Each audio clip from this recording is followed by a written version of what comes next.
Bonjour. Peu connu en France, l'évangile selon Thomas, redécouvert en 1945 en Égypte, l'est par contre aux États-Unis, où il est considéré par beaucoup comme le cinquième évangile. De nombreuses personnes de différentes origines ont écrit avoir eu un déclic en lisant ce texte. Voici quelques bonnes raisons de le lire.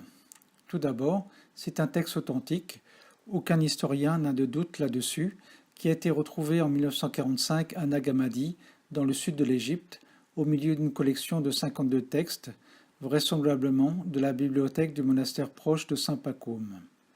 À la différence de certains manuscrits de Nag Hammadi, comme le Dialogue du Sauveur, l'évangile selon Thomas nous est parvenu entier.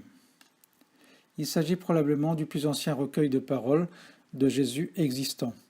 De nos jours, un tiers des experts pensent que c'est un texte antérieur aux évangiles officiels, un tiers pense qu'il est contemporain des évangiles canoniques, et enfin un tiers affirme qu'il date du IIe siècle de notre ère.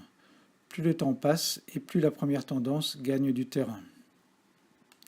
C'est un texte sans retouche, sans interprétation et sans narration qui contient des paroles inédites du Nazaréen. Sur les 114 logias, ou paroles de Jésus qu'il contient, un tiers était totalement inconnu jusque-là. Il décrit un itinéraire spirituel en 7 étapes. Il aurait pu s'intituler « Un chemin vers le bonheur et la plénitude d'après Jésus et Thomas ». Le Nazaréen nous y promet une résurrection, non pas après notre mort terrestre, mais de notre vivant. Une nouvelle facette de Jésus y apparaît, loin du Jésus du catéchisme, un maître de sagesse plutôt qu'un messie. Cet évangile ne mentionne pas de miracle, de guérison de sa part, ni sa crucifixion.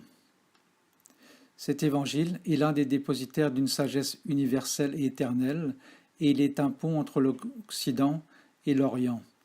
Jésus y parlant par exemple de l'intérêt de vivre le moment présent, de la maîtrise de notre mental, ainsi que de la réincarnation. Il contient des conseils pratiques, par exemple sur la gestion de nos faiblesses ou sur les dépendances à éviter. C'est un moyen d'alléger notre quotidien.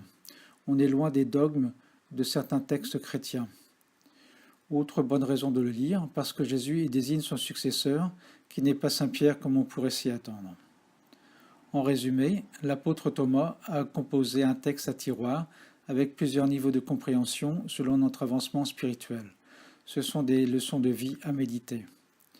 Je vous incite donc vivement à vous plonger dans l'évangile selon Thomas. Je vous renvoie également à la lecture de mon livre, dans lequel je propose une traduction de ces textes en français courant, un commentaire des 114 logias et une description détaillée de l'itinéraire spirituel proposé et de ces 7 étapes que j'appelle les provinces du royaume. Merci et à bientôt.